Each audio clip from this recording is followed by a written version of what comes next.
De retour sur le plateau du Phocéen après cette belle victoire 3-1 de l'Olympique de Marseille sur le terrain de Toulouse. Victoire. Romain Ring, il n'a pas de bouton off, tu sais, sur son c'est tout, tranquille. C'est un truc de fou. Voilà, vous avez entendu Romain Ring qui est content visiblement de la victoire. 3-1, je disais. Il est content. Je disais 3-1 de l'OM. Je vois beaucoup de messages là déjà dans le chat qui s'enthousiastent, qui sont enthousiastes en tout cas par rapport à cette victoire de l'OM.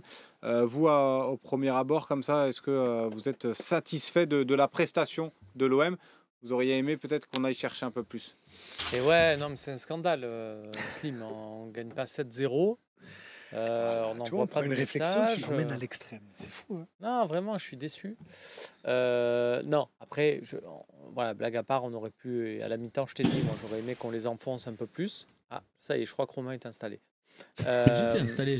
Je vous écoute. Je t'écoute, Romain, avec plaisir. C'était quoi alors, Romain? Tu t'es J'ai changé de position pour être au centre. C'est la télé, quoi. Merci. Merci, Romain. Belle position. Merci. Effectivement, j'aurais aimé qu'on enfonce un peu plus.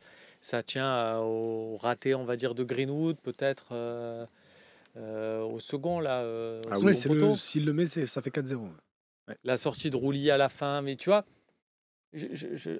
à la mi-temps, j'aurais aimé aussi dire, tiens, moi, j'aimerais bien qu'on fasse clean sheet parce que, voilà, c'est dans le...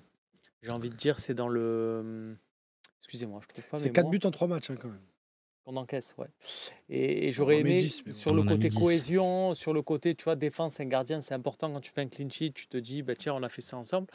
Bon, au final, là, c'est tellement anecdotique, cette sortie de Roulis, tu vois, tu as tellement maîtrisé le reste que je m'offusque absolument pas. De rien, en fait. C'est pas grave, c'est bien. Non, mais sans être déçu, sans être énervé, on peut parler d'une légère frustration pour aller dans le sens de la question de Slim. Et vraiment très légère. Je suis très satisfait de ce que j'ai vu ce soir. Moi, vraiment satisfait, voire même rassuré sur certains aspects du jeu que j'ai bien aimé. Mais une petite frustration parce que tu sens que les ouvertures, elles y étaient en deuxième et qu'on a juste... On y allait doucement et qu'on n'a pas osé trop se gêner. Mais écoute, vaut mieux ces problèmes-là que les problèmes qu'on a connus la saison dernière. Monsieur John qui nous dit, en tout cas, moi, je me suis régalé ce soir. Ça a été ton cas, toi, ce soir, Seb? Tu t'es régalé? Moi, des matchs en maîtrise comme ça, tous les jours, je prends. 78%. Non, mais parce que moi, je sais, on a vu la discussion, toi et moi, Seb, l'autre jour. Tu m'avais dit, des fois, ça peut m'agacer un peu les phases de possession, l'ultra-possession comme ça. C'est bien. Merci de me lancer sur ce sujet. Quand tu as 2-2 au stade Vélodrome et que je vois l'OM faire tourner le ballon pendant un quart d'heure, ça m'agace parce que moi, j'aime à ce moment qu'on aille chercher la victoire. Okay. Quand on gagne 3-0 et qu'on fait tourner, je suis ravi. Je veux dire, moi, ça n'a aucun intérêt. On en parlait avec Romain Canuti. Est-ce qu'il y a quelqu'un, Romain est la mémoire footballistique de ce plateau, mais est-ce que vous vous souvenez de mémoire de suiveurs de l'OM de mémoire d'humain et de Ligue 1, quelqu'un qui a fini second au goal average, troisième au goal average ou quatrième au goal average sur les 5 dernières saisons? Non, ça n'arrive pas. Je veux dire, il y a toujours 2-3 points d'écart. Donc, c'est toujours bien d'enfoncer le clou. Mais je veux dire... Ça s'était joué de peu avec l'OM de Sampaoli et le Monaco l'année de Sampaoli. Bon, au final, on passe devant. Voilà. Mais on se rappelle, pendant le sprint final, on disait toujours Monaco a 1 point de plus parce qu'ils avaient 5 ou 6 buts d'avance sur nous. C'est ça. Non, mais c'est toujours... C'est très, très peu. C'est toujours intéressant de marquer des buts. Mais moi, pour le coup, j'aime bien la maîtrise. Et je rappellerai à tout le monde que l'année dernière, à Metz, on jouait à 11 contre 10 de maîtrise. On n'en a eu aucune. À Nantes, on mène 1-0. On mène 1-0. À Nantes, on mène 1-0 de maîtrise. On n'en a eu aucune. Ce soir, à 11 contre 10, alors certes, on était 2-0, pas 1-0, mais on a complètement maîtrisé le match. Et moi, ça me régale. En fait, à ne pas confondre, par exemple, pour aller dans le sens de Seb, la possession pour défendre, que nous a beaucoup proposé notre ami Georges il y a 3 saisons, où en fait, il disait, quand on ne sait pas quoi faire du ballon, je préfère qu'on le garde plutôt qu'on le donne à l'adversaire. Et avec la possession du début de saison de notre ami Georges, parce que moi, je vais comparer ce match-là avec le match de Monaco, ou avec le doublé de Bamba Dieng et les débuts de Paul Lopez, où vraiment, tu as l'impression... Et les débuts de Je l'ai pas. Amin Harit, oui. Oui, c'est vrai, où il s'était transformé en paillette ce jour-là. Et d'ailleurs, on l'a plus retrouvé pendant 6 mois, ce joueur. Mais du coup, ça me rappelle ce match-là où je me suis dit, tu peux jouer pendant 4 heures. En face, ils arriveront à rien. Et nous, on peut jouer comme ça, à leur faire cavaler avec la carotte, comme ça, leur dire, vas-y, avance. Vas-y, viens me chercher, viens me presser. Ce qu'on oublie à chaque fois, après, je t'écoute trop bien. Ce qu'on oublie à chaque fois, c'est qu'à faire des sprints répétés, à faire des pressings répétés. Après, quand tu as un joueur qui se claque ou qui a une douleur, comme la dernière fois, Balerdi, qui a une lésion musculaire, etc., tu te dis, on fait trop d'efforts, on joue trop. Putain, tu gagnes 2-0, tu as fait tourner. Ce soir, si tu avais FIFA, tu as vu les jauges là dans FIFA, tu as dépensé ils sont pas 5%, tu sais. Tu reviens à la maison alors que comment ça s'est passé? On a gagné 3-1. Et encore, on menait 3-0. Je pense qu'à part Merlin qui a vraiment multiplié les efforts sur son côté, là, ce soir, il n'y a pas de bain à glace à l'hôtel. C'est ça. Tranquille. Bah là, après, la différence, c'est que là, ils rentrent pour se reposer pendant un petit moment. Mais, puisque on rappelle, c'est la trêve. Mais moi, ce qui m'importe, et effectivement, j'aurais aimé qu'on les enfonce pour avoir une victoire mémorable. Moi, là où j'aimais Bielsa et les victoires où tu es enfoncé, où je trouvais que ça avait une utilité de gagner 5-0 à Reims, c'est que le lendemain, tu te lèves, tu te dis on a gagné 5-0 à Reims, tu as un sentiment de ça te procure, alors qu'en face, c'était une équipe, Reims à l'époque, c'était vraiment très, très, très éclaté. Là, tu gagnes à Toulouse, tu gagnes que 3-1, parce que ça faisait 3-0, ça aurait pu faire 4-0, 5-0, finalement c'est 3-1, mais tu as cette possession qui fait que ça te laisse, je pense que cette victoire à Toulouse, avec ce chiffre qu'on gardera en tête, plus que le 3-1, c'est le 78% de possession. 78-22 et 11 tirs à 4. Comme on se rappelle de cette victoire à Monaco, et si je demande à Idriss les 5... Alors, le problème, c'est qu'Idriss, derrière, il va tellement vouloir briller qu'il va les chercher. Mais si je te demande à toi les 5 dernières victoires de l'OM à Monaco, tu vas peut-être pas me les sortir. Mais par contre, la victoire avec Sampaoli, le 2-0, le doublé de Bamba Dieng, il va devenir rapidement en tête. Cette victoire à Toulouse, elle va nous rester, je pense, parce qu'on a cette maîtrise-là qui nous reviendra facilement en mémoire. Et puis ça fait combien de matchs de l'Olympique de Marseille, à part le match à Reims, donc c'est sur la même saison, où tu regardes le match et tu as un sentiment, c'est pas de stress, tu vois ce que tu veux dire. Tu regardes le match comme ça, mais c'est kiffant, quoi, tu vois. C'est pas, moi, je m'ennuie pas, je regarde, je vois mon équipe. Tu sais, t'as l'impression, évidemment, ça n'a aucun rapport, évidemment, je ne m'enflamme pas et tout. Mais des fois, tu sais, quand tu regardes les matchs européens, que tu vois le Real ou que tu vois City ou quoi, tu vois les matchs, tu sais, tu regardes, tu dis, ils sont forts quand même. Tu sais, tu sens qu'ils sont quasiment jamais en danger. Et là, cet OM-là, c'est ton équipe. Il donne cette impression. Ouais, c'est vrai. C'est vrai. Après, c'est vrai qu'il y avait des messages dans le chat, notamment Anthony Dubourg-Meillan, qui disait on menait 3-0 à Toulouse et Toulouse n'est même pas sorti. Donc aussi, on n'a pas pu avoir énormément non plus d'occasions parce que Toulouse est resté très bas. On aurait pu imaginer qu'il se découvre un peu et finalement, c'est vrai que... Non, mais des Toulouse, il y en a plein dans le championnat. C'est-à-dire des équipes qui n'ont pas investi, qui ont plus de moyens. Tu vas en rencontrer plein. Donc, on remercie Vincent Labrune pour cette saison de l'OM. Si à chaque fois, et tu rigoles, mais je me demande vraiment si le fait à ce point de l'OM de ne pas avoir pris position dans cette histoire de droit télé, c'est pas parce que dans un coin tu réfléchis, tu te dis mais ça va nous être tellement profitable en fait. Bah oui, parce qu'en fait, juste pour expliquer mon point rapidement, le fait que les droits télé aient vraiment traîné cet été et qu'en plus la Ligue accepte une offre très au rabais par DAZN, ça a bloqué tout le mercato du foot français parce que les présidents très frileux d'investir de l'argent qu'ils sont pas sûrs de retrouver n'ont pas cherché outre mesure à renforcer leur équipe et en plus essayer de faire des coups gratuits. Alors que toi tu es un actionnaire. Et toi tu as un actionnaire derrière qui te dit les gars, allez-y, on verra plus tard. Donc toi tu t'es vraiment renforcé alors que les... Pourquoi Metz l'année dernière c'était fort, Nantes l'année dernière c'était fort. Non, mais là, tu as des équipes qui sont sur des... On est toujours en train de minimiser. Non, mais là, tu es sur des équipes qui sont sur des saisons 2, Seb. C'est qu'il n'y a pas beaucoup d'équipes qui ont renouvelé leur effectif, qui ont apporté du sang neuf, qui ont apporté du sang prometteur. Tu es sur des équipes qui déjà étaient poussives l'an dernier, qui se sont pas tant renforcées ou rafraîchies plus que ça. Ce que veut dire Seb, c'est que l'année dernière, la Ligue 1 n'était pas non plus... Elle n'était pas non plus incroyable, mais pour moi, elle est encore plus faible cette année. Mais c'est que nous, on était très nuls. Elle est là, la différence. C'est que nous, on était très nuls. L'écart, pour moi, ça grandit. Excuse-moi, Romain. Non, juste je veux intervenir dans ce débat parce que c'est intéressant. Brest a gagné 4-0. Ouais, contre Saint-Etienne. Oui, mais toi, tu avais gagné 5-1 à Brest et on t'avait dit oui, mais Brest, ça va jouer le maintien cette année, c'est pas bon. Brest, ils ont fait un super match cet après-midi, je l'ai vu. Ils avaient fait un super match contre nous et tu es quand même allé gagner 5-1 là-bas. Toulouse, c'était invaincu avant de nous recevoir. Ils avaient peut-être pas gagné, ils avaient fait 2 nuls. 2 nuls, mais c'était souligné par Sébastien Volpe lors du talk show. Donc, une équipe correcte de Ligue 1 qui, à mon avis, va pas perdre beaucoup à domicile cette saison. S'ils jouent comme ça, ils vont pas perdre souvent, je te le dis. Parce que moi, leur première demi-heure, je la trouve très très bonne avant le carton rouge. Absolument. Mais donc, ce que je veux te dire, c'est que quand même, il faut valoriser le fait que tu as mis 8 buts à ces deux équipes à l'extérieur, que tu gagnes les 2 matchs. Alors, ok, on est peut-être sur un bémol où on est encore en train de se dire les 2 points de Reims, mais franchement, le début de saison, il est excellent. T'as mis 10 buts. Ouais, mais moi je suis d'accord avec toi, Romain, mais je peux comprendre ceux qui râlent un peu là-dessus. Tu es quand même sur un début de saison avec 10 buts marqués en 3 matchs, dont 2 déplacements. Quand on sait qu'on était la pire équipe en déplacement l'année dernière, j'ai l'impression déjà que c'est du lointain passé. On a fait aussi bien que l'année dernière, Romain. Ça blade juste avant qu'on prenne l'antenne. On a déjà égalé notre record de l'an dernier. Voilà, donc je suis très enthousiaste et je ne pensais pas revoir de mes yeux ce constat. Je ne sais pas si vous êtes d'accord avec moi, mais le meilleur joueur de Ligue 1 évolue à l'OM cette saison. Et je ne pensais jamais revoir ça de mes yeux avec le Qatar dans le foot français. Ça fait 12 ans qu'on a le meilleur joueur de Ligue 1. Je pense qu'on a le meilleur joueur de Ligue 1 avec nous. Après, juste par rapport à ce que je suis juste lourd, mais on a gagné 3 matchs à l'extérieur, là, ça me revient. Oui, mais en championnat, on en avait gagné 2. 3.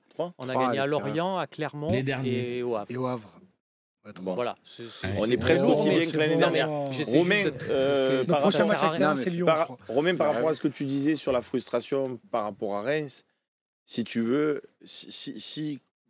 moi j'ai déjà vu des matchs de l'OM où tu maîtrises, comme contre Lens, ils ont une contre-attaque, ils marquent un but, tu perds 1-0, tu es dégoûté parce que tu as bien maîtrisé ton match. Mais là, contre Reims, je veux dire, la frustration, elle vient du fait que à la mi-temps, tu dois être 2-3-0. C'est ça qui est frustrant. Je pense que si Wai n'a pas toutes ces occasions contre Reims, que juste tu fais 1-0, tu as maîtrisé ton match, mais tu n'as pas eu plus d'opportunités que ça, sur la physionomie du match dans son intégralité, au final, tu te dis on a fait 2-2. Mais là, on aurait tellement dû les manger à Reims, à la mi-temps, je parle.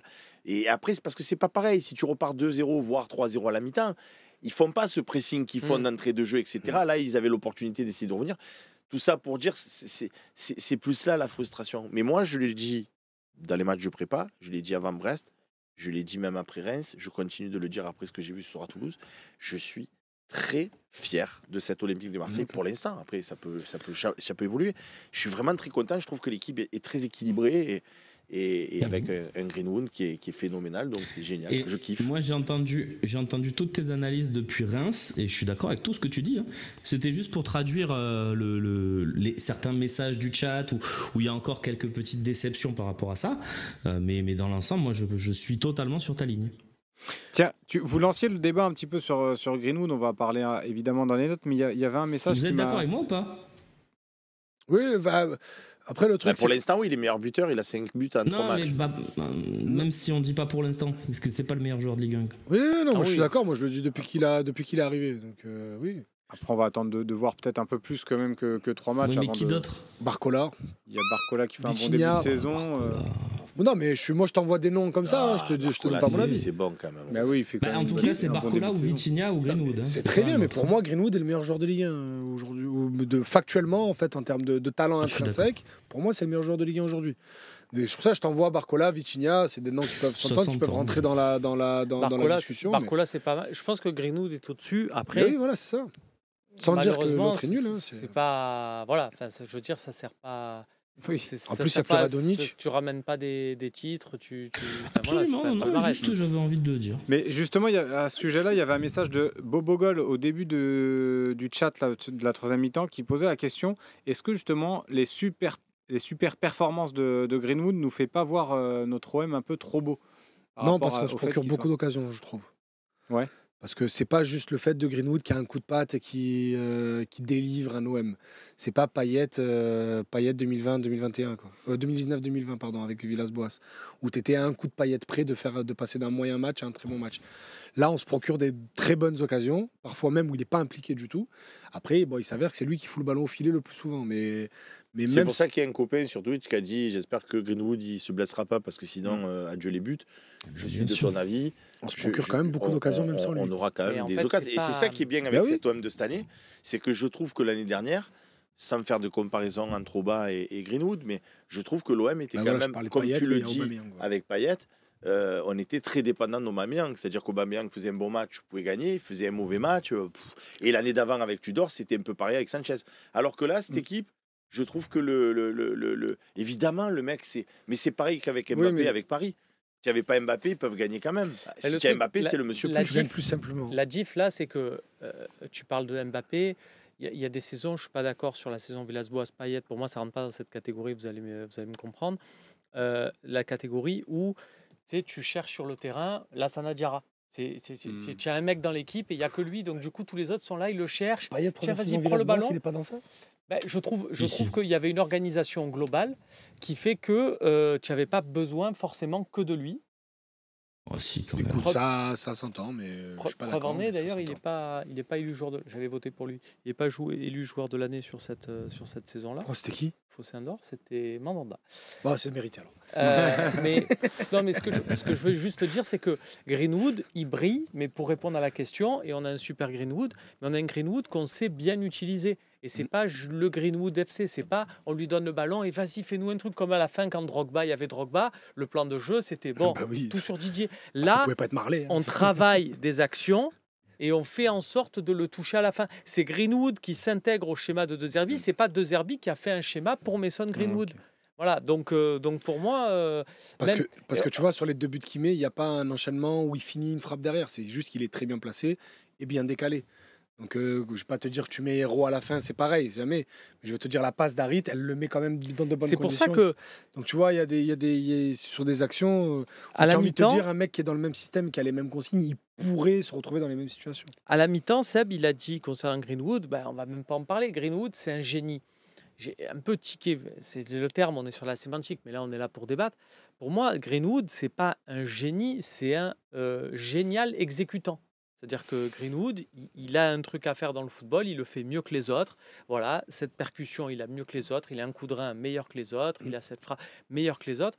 Mais un génie, c'est le créatif. Voilà. Parce que tu trouves que sur le premier but, c'est pas un génie? Cette frappe du 3 qui met sur le côté gauche. Quand Romain parle de créatif, il parle par la passe, par le c'est le mec qui va faire un truc que tu n'as pas. Ouais, bien sûr. C'est la passe d'Harit sur le 3e but, bien sûr, Romain. Non, mais là où on n'est pas d'accord sur l'analyse, c'est que pour moi, Pipo Inzaghi, c'était un génie du. Oui, non, mais voilà. Et donc, toi, tu vas dire non, c'est juste un bon exécutant qui met les ballons au fond. Pour moi, Pipo Inzaghi, c'est un génie très aigué, c'est un génie. Non, mais c'est un génie à son poste. C'est ça. Voilà. C'est pas numéro 10. Tu dis, Romain. Mais de toute façon, toutes les équipes sont dépendantes de leurs meilleurs joueurs. Tu lèves n'importe quel meilleur joueur de n'importe quelle équipe, l'équipe tournera moins bien. Donc si tu nous lèves Greenwood, on tournera moins bien. À son poste, mais ça veut pas dire qu'on sera mauvais. Waddle, il crée. Tu vois, lui aussi, tu as vu le nombre de passements de jambes qu'il a fait. Il a fait des transversales. C'est vrai qu'il a choisi Waddle. Non, mais Waddle, la vérité, franchement, depuis Chris Waddle, je pense que Greenwood, c'est vrai, tu as raison. Mamadou Niang. Mamadou Niang, c'est plus un hybride attaquant de pointe. Non, il était à gauche. Oui, il jouait beaucoup à gauche, mais il avait un vrai rôle d'attaquant qui jouait sur le côté. Mais dans les ailiers qui provoquent. Mais vous voyez ce qu'on est en train de faire là quand même. C'est un débat de riche. Ah oui, mais on est là. Ah bah oui. On a gagné 3, et on est là, on se dit, ah ouais, vous vous souvenez. Alors que l'année dernière, on était là, on faisait. Et y en a marre. L'année dernière, les débats avec Romain et Slim, c'était est-ce que Luis Enrique il a le niveau pro? Est-ce que Vitinha c'est un joueur de rugby ou un joueur de foot? C'était ça nos débats. Et vous voulez que je vous dise quelque chose, parce que c'est important de le souligner, je pense. C'est que moi, je vous disais avant le match, j'ai quand même quelques craintes. Et ces craintes, elles étaient surtout liées à la dynamique. Parce que comme tu as gagné à Reims de manière flamboyante, mais que tu as eu cette petite accro contre Reims, là, si tu fais encore match nul ce soir, voire tu perds parce que je sais pas quoi... Mais la même équipe en qui j'ai entièrement confiance, si tu avais fait victoire nul ou victoire nul défaite, alors que là, victoire nul victoire, tu as 7 points sur 9, tu es leader de nouveau ce soir avant les matchs de demain, et ça, et surtout, De Zerbi, là, quand ils vont revoir les matchs à la vidéo et tout ça, il va pouvoir dire, vous taf. voyez quand vous appliquez le plan, que vous êtes, voilà, on a gagné 5 années, on a gagné 3 années. Et les joueurs, après, ils engramment ça dans leur tête. Et le prochain match qu'ils vont jouer, ils vont être encore en ultra confiance. Et ça, c'est vachement important. Nos 3 prochains matchs, les copains, en retour de trêve, OGC Nice, Lyon, Strasbourg. Ouais, donc là aussi, on va jouer des équipes un peu plus fortes. On va voir, parce qu'on a joué des équipes largement à notre portée quand même jusqu'à maintenant. Il y a une équipe dans les 3 qui est bon. Bref. Ouais, j'exagère. Je parlais de Lyon, ça va. Ils sont... Et encore, on joue handicapé. Parce qu'on n'a toujours pas notre 11 type. Hein. On n'a toujours pas Koné. Ah, mon bébé. C'est vrai, il devrait revenir normalement pour le match. Par contre, quand Koné il va revenir, moi je vous fais les émissions. Moi, si Koné il te rate un contrôle au Vélodrome, il va t'attraper Max. Attends, vas-y, laissez Romain. Quand Koné il va revenir et que les 4 premiers matchs, il va être remplaçant et qu'il va jouer 15 minutes, Seb, dans les 3e mi-temps, il va être fou. Je vous le signe tout de suite. Parce que Kondogbia, là, tu le sautes pas comme ça, là. Mais moi, je te le dis de suite. Tu la dirais pas Pigasquet, qu'est-ce qu'il fait? Vu ce qu'il a dit de Zerbiankov de Prince, il va mettre Koné à la place de Harry. Ah, plus haut? Ah oui. Même Ravanelli, il a dit Koné, il est capable de finir, etc. Tu vas voir qu'on jouera. Parce que là, Kondogbia et Højbjerg, sur ce qu'ils ont fait ce soir, même sur tous les 3 matchs, ils sont vachement complémentaires. Tu vas pas les bouger comme ça. Je suis curieux. Tiens, Koné, parce qu'en fait, je sais pas, Koné Sarr est à Romain Herring. On verra si ça sera, si ce sera ça.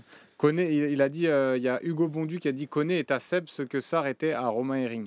Alors, on n'était pas à l'époque sur Twitch, donc peut-être que c'est un ami qui nous a rejoint dans l'aventure et on va lui faire un petit historique, mais il y a Rolando, dans l'historique de Romain Herring. Ah, ça, je l'avais pas ça. Et encore, j'étais pas au Fossin à l'époque où Radonjic était là, parce que je pouvais être très Rolando, Ocampos et Ismaël Assar.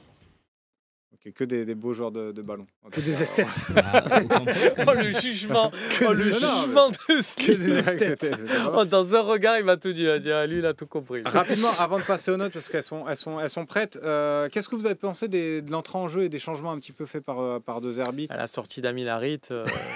Non, ça va, c'est un bon rigole. Sérieusement. Tu dis ce que tu veux. Non, mais les premières minutes de Carboni, parce qu'on l'avait un peu plus vu que contre Reims, Raw. Je sais pas, il y a un mec avec pas beaucoup de cheveux, une grosse barbe, il a fait que le défoncer.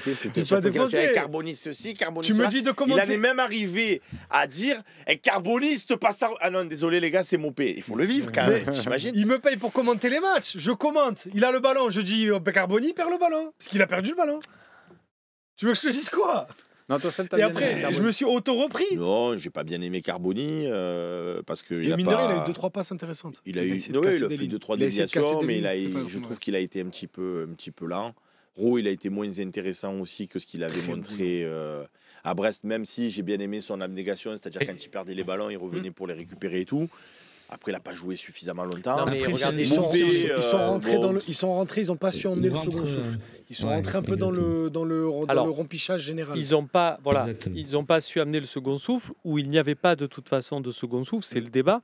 Parce que prenez un Greenwood qui à la fin essaie de traverser le terrain tout seul. Ouais. Donc après, c'est l'œuf ou la poule. Est-ce que Greenwood, il a essayé de traverser le terrain tout seul parce que les autres n'ont pas amené le second souffle? Tu vois Slim mardi?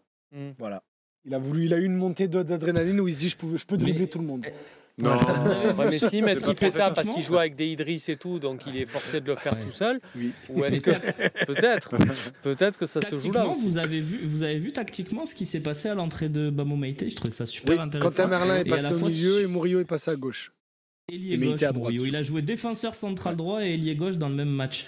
Tu sens que c'était juste pour donner un peu de temps de jeu. Oui, mais bon, c'est juste, je me suis dit à un moment, Jimmy ou Murillo. Et Merlin, par contre, est passé milieu droit. Il est venu se mettre rond comme à Brest, comme Kondogbia. Il est resté faux pied, comme à Brest. Très juste pour dire ça. Voilà. Qui ça qui passe ça? Non, mais par contre, sur les entrées, c'est insignifiant. Rongier s'est mis milieu défensif gauche et Merlin milieu défensif droit. Merlin, j'avais entendu Murillo. C'est insignifiant les entrées. Il rentre dans un 3-0 où le match il est acquis, il est plié. Tu pousses presque plus. C'est quasi insignifiant. Tu peux pas les voir dans. Regarde, à un moment il y a une action de 3 contre 3. Carboni fixe et Greenwood il fait à peine l'effort de proposer le ballon et quand on lui donne le ballon il se retourne et il la donne derrière. L'entrée de Rongier est bonne. Le mec il est rentré 3 minutes. Ouais, ça fait plaisir en tout cas de le revoir. Tu devais être content parce que tu l'avais réclamé contre Non, Reims. je suis pas content parce que je trouve que manquer de respect, c'est un grand mot, mais je veux dire, j'aurais préféré le voir rentrer avec Rowe et Carboni. Tu étais 3-0, tu joues à 11 contre 10. Quel risque que tu prends à faire sortir Kondogbia et à faire rentrer Rongier ou même Højbjerg qui a déjà pris son jaune alors que là le faire rentrer à 5 minutes de la fin, bon, c'est un peu rien. c'est l'ancien capitaine de l'OM quand même, tu vois, je sais pas. Mais J'aime pas ces remplacements. On se posait la question avec Slim. Je suis d'accord avec toi, mais on se posait la question avec Slim. Le capitaine aujourd'hui, est-ce que Rongier, il est toujours capitaine de l'Olympique de Marseille parce que Balerdi est passé numéro 1? Je pense que c'est Højbjerg qui est passé numéro 1. Quand tu vois l'attitude d'aujourd'hui, tu sens qu'il va bien. Pourquoi non, Romain? Parce que je pense que c'est Balerdi, mais c'est pas très important, mais je pense que c'est toujours Balerdi le capitaine. Tu veux que je te dise pourquoi je pense que c'est Højbjerg? Bien sûr. Parce que De Zerbi en conférence de presse, quand on lui a dit est-ce que c'est il a dit on verra. Il a dit on verra. Quand on lui a dit est-ce que c'est Balerdi votre capitaine, il a dit on verra. Donc c'est pas fini. Et le on verra me fait dire que dans sa tête c'était pas acté. Sinon il aurait dit. Non, mais ça veut pas dire que c'est pas Balerdi quand même. La question, c'est tu parles de la dernière conférence de presse? Non, avant. Ah oui, je crois que c'était avant Reims. C'est avant. On lui dit est-ce que ça sera Même si je l'avais vu passer cette Balerdi votre capitaine et il avait répondu on verra. Oui, et comme ce soir c'est Højbjerg qui a pris mais tu te sens que vous voulez que je vous dise la vérité? Højbjerg, il a 100 fois plus le tempérament d'un capitaine que qui que ce soit dans l'équipe. Je crois qu'il a plus engueulé les joueurs aujourd'hui que De Zerbi, je pense, sur le terrain. C'est clair. Et à un moment, il y a Cornelius qui met un peu de temps à faire le décalage côté droit. Et avec Slim, on l'a vu s'agacer d'un coup. Parce qu'il voulait que ça joue plus vite et tout. Il n'arrêtait pas d'haranguer la défense et de donner beaucoup de consignes. J'aime bien, moi. Ah mais attention. Étonnamment. Je dis pas du tout que c'est mauvais. mentalité. Bien au contraire, c'est des joueurs comme ça qui te font gagner des matchs. Mais Højbjerg, justement, on va en parler dans les tops et les flops. On va passer aux notes des joueurs tout de suite.